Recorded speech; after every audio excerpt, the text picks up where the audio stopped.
Good morning students. आज हम class 12 का चैप्टर स्टार्ट करेंगे relation and function. Before going to relation and function we will talk Cartesian product of two set. Cartesian product of set. Student पहले इसकी definition जानेंगे, फिर इसको mathematical वे में हम दिखाएंगे कि कार्टेशियन प्रोडक्ट ऑफ सेट्स क्या होता है। तो given two non-empty set A and B, then the Cartesian product of two sets A and B, that is A cross B, is the set of ordered pair of elements from A to B, set builder form में जब हम इसको define करेंगे Cartesian product A cross B को, तो A comma B ordered pair के अंदर such that A belongs to A। जो A एलिमेंट होगा वो सेट A का होगा और जो B एलिमेंट होगा वो सेट B का होगा। जैसे फॉर एग्जांपल स्टूडेंट्स, मैं एक सेट लेता हूँ जिसमें एलिमेंट है 1 2 और एक B सेट मैंने ले लिया जिसमें एलिमेंट है A कॉमा B। अब जब मैं इनका कार्टेशियन प्रोडक्ट करूँगा तो 1 का A के साथ ऑर्डर्ड पेयर में लिखते हैं स्टूडेंट्स, और 1 का B के साथ। ऐसे ही 2 का A के साथ ऑर्डर्ड पेयर में और 2 का B के साथ। इस ऑर्डर्ड पेयर को, एक ऑर्डर्ड पेयर को कार्टेशियन प्रोडक्ट्स में स्टूडेंट्स एलिमेंट्स बोलते हैं। तो इस कार्टेशियन प्रोडक्ट से अंदर कितने एलिमेंट है? 1 2 3 और 4। अब ऐसे ही मैं अगर आपसे कहूँ कि Cartesian products B cross A का निकालेंगे तो A का 1 के साथ, A का 2 के साथ, B का 1 के साथ और B का 2 के साथ। तो स्टूडेंट्स हमें क्या पता लगा कि A क्रॉस B कभी भी बराबर नहीं होता B क्रॉस A के। अब स्टूडेंट्स हमारा जो रिलेशन डिफाइन होता है वो कार्टेशियन प्रोडक्ट से डिफाइन होता है। आप इसे नोट डाउन कीजिए, फिर मैं आपको रिलेशंस के बारे में बताता हूँ।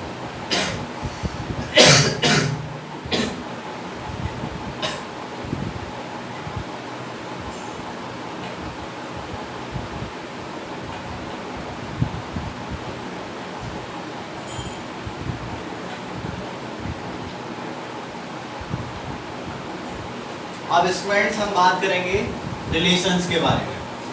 तो इससे पहले अगर मैं एक और एग्जांपल लूँ कार्टेशियन प्रोडक्ट्स का, कि इसमें एलिमेंट है 1 2 और B एक सेट है, इसमें एलिमेंट है हमारे AE या BE मान लीजिए आप। और इसका जब हम कार्टेशियन प्रोडक्ट करेंगे तो 1 का B के साथ और 1 का A के साथ, सेम 2 का B के साथ और 2 का E के साथ। और रिलेशंस जब हम डिफाइन करेंगे स्टूडेंट्स, तो रिलेशंस की जो डेफिनेशन है वो कहता है A relation R is subset of Cartesian product A cross B, that is जो रिलेशन होता है वो सबसेट होता है Cartesian product A cross B का। स्टूडेंट्स जो रिलेशन डिफाइन होता है वो कार्टेशियन प्रोडक्ट से ही डिफाइन होता है। जैसे मैं आपको इसी कार्टेशियन प्रोडक्ट से अगर इस रिलेशंस को डिफाइन करूँ तो मैं आपको कंडीशन अगर इसमें दूँ तो मैं आपसे कहूँ x, y such that x belongs to even number और y belongs to vowel। तो स्टूडेंट्स इसमें वो एलिमेंट्स आएंगे ऑर्डर्ड पेयर में जिनका पहला एलिमेंट इवन नंबर होगा और सेकंड एलिमेंट वोवेल होगा। तो आप इस कार्टेशियन प्रोडक्ट्स में देखिए जिसका पहला एलिमेंट इवन है और दूसरा वोवेल है, तो इसमें आपको केवल एक ही एलिमेंट मिलेगा 2 A। तो स्टूडेंट्स ये रिलेशंस की डेफिनेशंस आपसे जो किससे रिलेट होती है? Cartesian products A cross B से। तो जब भी कोई कंडीशन डिफाइन हो जाती है R = 2, R, कोई भी कंडीशन कार्टेशियन प्रोडक्ट से डिफाइन होती है रिलेशंस के साथ, तो वो हमारा क्या होता है? रिलेशंस। और स्टूडेंट्स हमें अगर नंबर ऑफ रिलेशन दिखाने हो, नंबर ऑफ रिलेशंस, तो इसके लिए फॉर्मूला होता है 2m × n। यहाँ m और n क्या है? अगर A सेट में सपोज करो m एलिमेंट है और B सेट में n एलिमेंट है, तो नंबर ऑफ रिलेशन निकालने के लिए होता है 2m × n। अब स्टूडेंट्स हम बात करेंगे रिलेशंस कि कौन कौन से रिलेशंस होते हैं हमारे। तो सबसे पहले अगर मैं आपसे बात करूं रिफ्लेक्सिव, तो स्टूडेंट्स जो रिफ्लेक्सिव होता है, रिफ्लेक्सिव कहता है all a comma a belongs to R, यानी कि जितने भी ऑर्डर्ड पेयर में सेम एलिमेंट्स हैं वो रिलेशन जितने भी हैं वो सब। तो इसमें एग्जांपल अगर मैं दूं तो 1 इक्वल्स टू 1, 2 इक्वल्स टू 2, यानी सेल्फ का रिलेशन सेल्फ पे होना चाहिए। यानी कि और दूसरा अगर मैं आपको एग्जांपल दूं तो set of all lines parallel line in a plane, तो प्लेन में जितनी भी पैरेलल लाइन होंगी वो सेम होंगी, एक दूसरे के क्या होंगी, सेल्फ होंगी। तो ये रिफ्लेक्सिव होता है स्टूडेंट्स। रिफ्लेक्सिव के बाद आपकी आती है सिमेट्रिक। सिमेट्रिक के लिए स्टूडेंट्स होता है कि इफ अगर a comma b belongs to r है तो implies b comma a belongs to r हो, यानी अगर a का b से रिलेशन है तो b का भी रिलेशन a से होगा। जैसे मैं आपसे फॉर एग्जांपल के लिए कहूँ स्टूडेंट्स कि दो हमारे पास लाइन है, एक एक्स एक्सिस एक वाई एक्सिस, तो अगर x परपेंडिकुलर है y के तो y भी किसके परपेंडिकुलर है, आपके x के, तो ये सिमेट्रिक होता है हमारा। इसके बाद स्टूडेंट्स हम बात करते हैं ट्रांजिटिव की।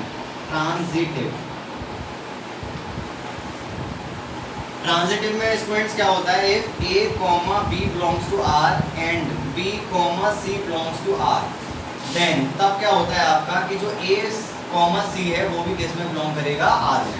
जैसे मैं आपसे कहूँ कि कोई प्लेन है हमारे पास, कोई रिलेशन ऐसा डिफाइन किया गया है हमारे पास कि a comma b such that, या कोई और एग्जांपल ले लीजिए, जैसे मैं आपसे कहूँ कि दो सिमिलर ट्राइंगल है हमारे पास, तो T1 और T2, तो T1 अगर सिमिलर है T2 के तो T2 भी किसके सिमिलर होगा, T3 के, ऐसे ही T1 किसके सिमिलर होगा, T3 के। तो ये क्या हो गया आपका स्टूडेंट्स ट्रांजिटिव। अब इसके हम कुछ एग्जांपल लेते हैं और उसमें आपको दिखाते हैं कि कौन कौन सा रिलेशंस आपका रिफ्लेक्सिव होगा, कौन सा सिमेट्रिक होगा और कौन सा ट्रांजिटिव होगा। स्टूडेंट्स इन्हीं तीनों को जो मिला के हम बोलते हैं, इन्हीं को बोलते हैं हम इक्विवेलेंस रिलेशन। अगर हमारा रिफ्लेक्सिव, सिमेट्रिक और ट्रांजिटिव होगा तो उसी को हम क्या बोलते हैं, रिफ्लेक्सिव रिलेशन। अब मैं स्टूडेंट्स कुछ इसके एग्जांपल लेता हूँ।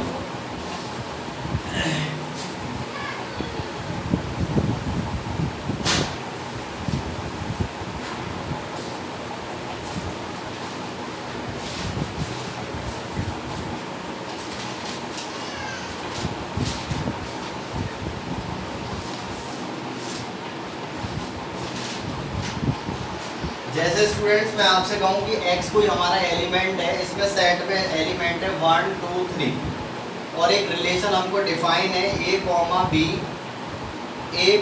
बिलोंग्स टू x, और एक रिलेशन r1 हमने डिफाइन किया 1 कॉमा 1 2 कॉमा 2 3 कॉमा 3 और 1 कॉमा 2। सेम हमने एक रिलेशन r2 डिफाइन किया 1 कॉमा 1 2 कॉमा 2 1 कॉमा 2 और 2 कॉमा 1। सेम R3 हमने एक रिलेशन लिया students 1 comma 1 1 comma 2 2 comma 3 1 comma 3। R4 हमने एक एलिमेंट लिया 1 कॉमा 1 2 कॉमा 2 और 3 कॉमा 3। ऐसे ही R5 हमने एक सेट लिया जिसमें एलिमेंट है 1 comma 1 2 comma 2 3 comma 3 1 comma 2 2 comma 1 और 1 कॉमा 3 और 3 कॉमा 1। अब स्टूडेंट्स हमें ये पता करना है कि इसमें कौन सा रिफ्लेक्सिव है, कौन सा सिमेट्रिक है और कौन सा ट्रांजिटिव। तो स्टूडेंट्स सबसे पहले हम बात करेंगे इसमें कौन सा रिफ्लेक्सिव है, रिफ्लेक्सिव कौन सा है, सिमेट्रिक कौन सा है और ट्रांजिटिव कौन सा है। तो देखिए रिफ्लेक्सिव के लिए स्टूडेंट्स मैंने आपसे कहा था कि जो सेल्फ का रिलेशन है वो सेल्फ से होना चाहिए। हमारे x में एलिमेंट है 1 2 3, तो 1 का 1 से रिलेशन है, 2 का 2 से रिलेशन है और 3 का 3 से रिलेशन है। तो इसका मतलब स्टूडेंट्स ये रिफ्लेक्सिव हो गया। सेम आपसे अगर मैं R2 की बात करूँ तो 1 कॉमा 1 है 2 कॉमा 2 है, लेकिन क्या है इसमें 3 कॉमा 3 है या नहीं है? नहीं है, तो ये सिमेट्रिक नहीं। स्टूडेंट्स इसकी बात करूं मैं आपसे, 1,1 है, 2,2 नहीं है, 3,3 नहीं है, तो ये भी सिमेट्रिक रिफ्लेक्सिव नहीं है। सॉरी, ये भी रिफ्लेक्सिव नहीं है और ये भी रिफ्लेक्सिव नहीं है। इसमें बात करूं स्टूडेंट 1,1, 2,2, 3,3 है, तो ये रिफ्लेक्सिव है। और इसमें बात करूं स्टूडेंट्स 1,1, 2,2, 3,3 है, तो ये भी रिफ्लेक्सिव है। अब हम सिमेट्रिक की बात स्टूडेंट्स करेंगे। तो सिमेट्रिक हमारा क्या कहता था कि अगर ए का बी से रिलेशन है तो इम्प्लाइज बी का रिलेशन भी किससे होना चाहिए? ए से होना चाहिए। तो देखो 1 का रिलेशन अगर 2 से है तो 2 का रिलेशन 1 से है इसमें? तो नहीं है, तो ये सिमेट्रिक नहीं है। अगर मैं इसमें बात करूँ आपसे कि 1 का रिलेशन 2 से है और 2 का रिलेशन 1 से है, तो ये रिफ्लेक्सिव, ये सिमेट्रिक है। इसमें स्टूडेंट्स में बात करूँ 1 का रिलेशन 2 से है तो 2 का रिलेशन 1 से है? नहीं है। तो अगर स्टूडेंट इसमें सपोज करो 2 का रिलेशन अगर 1 से होता तो क्या ये सिमेट्रिक होता? ये फिर भी सिमेट्रिक नहीं होता, क्योंकि 2 का रिलेशन 3 से है लेकिन 3 का रिलेशन 2 से नहीं है, तो इसका मतलब ये सिमेट्रिक नहीं है। इसके बाद स्टूडेंट्स हम बात करेंगे ये सिमेट्रिक है ही नहीं। इसमें सिमेट्री के लिए कंडीशन है 1 का 1 से है, ये सेल्फ के लिए है, तो इसमें ये सिमेट्रिक है। इसके लिए ट्रांजिटिविटी के बात के लिए करें स्टूडेंट्स तो 1,1 अगर 1 का रिलेशन 2 से है तो 2 का 1 से है, 1 का 3 से है तो 3 का 1 से है। अब स्टूडेंट्स अगर मैं आपसे बात करूं कि 1 का 3 से, 3 का 1 से है, 1 का 2 से है, 2 का 1 से है, तो इसका मतलब ये सिमेट्रिक है। अगर मैं आपसे ट्रांजिटिव की बात करूं स्टूडेंट्स, तो ट्रांजिटिव हमारा क्या कहता है कि अगर ए का रिलेशन बी से है, बी का रिलेशन सी से है, तो इम्प्लाइज ए का रिलेशन किससे होना चाहिए? सी से। तो स्टूडेंट्स आपको सबसे ज़्यादा जो ध्यान देना है वो ट्रांजिटिव में ही देना है। ट्रांजिटिव हमारा क्या कहता है कि अब यहाँ आप ये देखिए जो सेल्फ है उन्हें छोड़ दो, उससे हमें कोई मतलब नहीं है। अब इसमें ये देखो कि 1 का रिलेशन 2 से है, यानी ए का रिलेशन बी से है, तो बी का रिलेशन सी से इसका दिया ही नहीं है आपको। और जब इसमें चेक करने के लिए आपसे कुछ दिया ही नहीं है तो उसके बारे में मैं जैसे अच्छा पढ़ाता हूँ नहीं पढ़ाता हूँ, जब हमें पता ही नहीं है तो हो सकता है मैं भी अच्छा पढ़ाता भी हूँ तो नहीं भी पढ़ाता हूँ, तो हम ये मान लेते हैं कि मैं अच्छा पढ़ाता हूँ। तो 1,2 का रिलेशन है तो B, C नहीं है इसमें, जिसके लिए हम ढूंढें कि A का रिलेशन भी C से है, तो ये ट्रांजिटिव आपका माना जाएगा, ये ट्रांजिटिव है। अगर इसके लिए हम बात करें स्टूडेंट्स कि 1 का रिलेशन 2 से है, 2 का 1 से है, तो 1 का 1 से भी रिलेशन है, तो इसका मतलब ये ट्रांजिटिव है। अगर इसके लिए हम स्टूडेंट्स करें कि 1 का रिलेशन 2 से है और 2 का 3 से है, तो 1 का भी 3 से रिलेशन है, तो इसका मतलब ये भी स्टूडेंट्स ट्रांजिटिव है। अगर इसके लिए हम बात करें तो ये स्टूडेंट्स ऑटोमेटिक, ये इसका 1 से 2 का है, 2 से 2 का है, तो 1 से 2 का है। इसका मतलब स्टूडेंट्स ये तो अगर ये रिफ्लेक्सिव है तो ये ऑटोमेटिक हम क्या कहेंगे, ये ट्रांजिटिव है। अब इसमें स्टूडेंट अब चेक करेंगे कि 1 का 2 से है और 2 का 1 से है, तो 1 का 1 से है, 1 का 3 से है, 3 का 1 से है, तो 1 का 1 से है। लेकिन स्टूडेंट्स अब एक बात और ध्यान रखेंगे यहाँ पे, अगर हम इसको देखें पेयर को तो 2 का 1 से है और 1 का 3 से है, तो क्या 2 का 3 से है इसमें रिलेशन? यहाँ नहीं है, तो इसका मतलब ये ट्रांजिटिव नहीं है।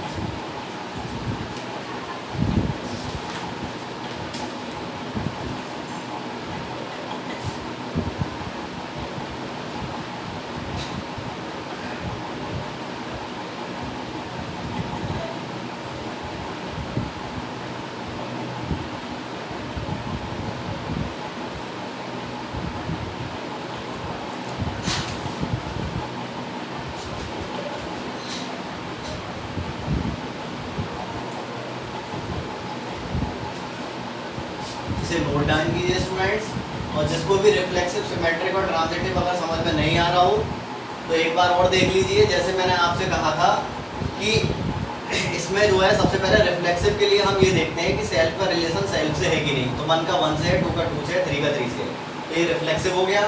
ये 1 का 1 से है, 2 का 2 से है, लेकिन 3 का 3 से नहीं है इसमें, तो ये रिफ्लेक्सिव नहीं है।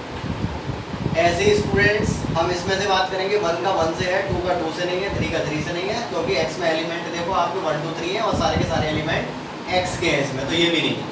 ये आपका रिफ्लेक्सिव है क्योंकि सारे के सारे एलिमेंट का सेल्फ से रिलेशन है। इसमें भी सारे के सारे एलिमेंट का सेल्फ रिफ्लेक्सिव होगा। अब सिमेट्रिक की बात करेंगे तो 1 का रिलेशन 2 से है, लेकिन 2 का रिलेशन 1 से नहीं है इसमें, तो ये सिमेट्रिक नहीं है। इसका 1 का 2 से है, 2 का 1 से है, तो ये सिमेट्रिक है। ऐसे ही इसका देखेंगे 1 का 2 से है, 2 का 1 से नहीं है, तो ये सिमेट्रिक नहीं है, ये सिमेट्रिक है। ये ट्रांजिटिव, ये सिमेट्रिक है कि नहीं है, तो 1 का 2 से है, 2 का 1 से है, 1 का 3 से है, 3 का 1 से है, तो ये सिमेट्रिक है। सेम ट्रांजिटिव का 1 का 2 से है, लेकिन 2 का किसी और से नहीं है इसमें, इसको नहीं हम देखेंगे, तो इसके बारे में हम कुछ कह नहीं सकते। और जब ऑर्डर्ड पेयर नहीं है तो इसके वजह से हम मान लेते हैं कि ये ट्रांजिटिव है। इसका 1 का 2 से है, 2 का 1 से है, तो 1 का 1 से है, ये मिल जाएगा आपको, तो ये भी ट्रांजिटिव हो गया। सेम अगर हम इसमें देखेंगे कि 1 का 2 से है और 2 का 3 से है, तो 1 का 3 से भी मिल गया, तो आपको ये भी ट्रांजिटिव हो गया। ये ट्रांजिटिव होगा ऑटोमेटिक। और इसमें देखेंगे कि 1 का 2 से है, 2 का 1 से है, तो 1 का 1 से है, 1 का 3 से है, 3 का 1 से है, तो 1 का 1 से है। लेकिन जब इस ऑर्डर्ड पेयर में देखेंगे तो 2 का 1 से है और 1 का 3 से है, 2 का 1 से और 1 का 3 से, तो 2 का 3 से भी मिलना चाहिए, तो 2 का 3 से इसमें नहीं है, तो ये ट्रांजिटिव नहीं है। ठीक है स्टूडेंट्स, आज के लिए इतना ही।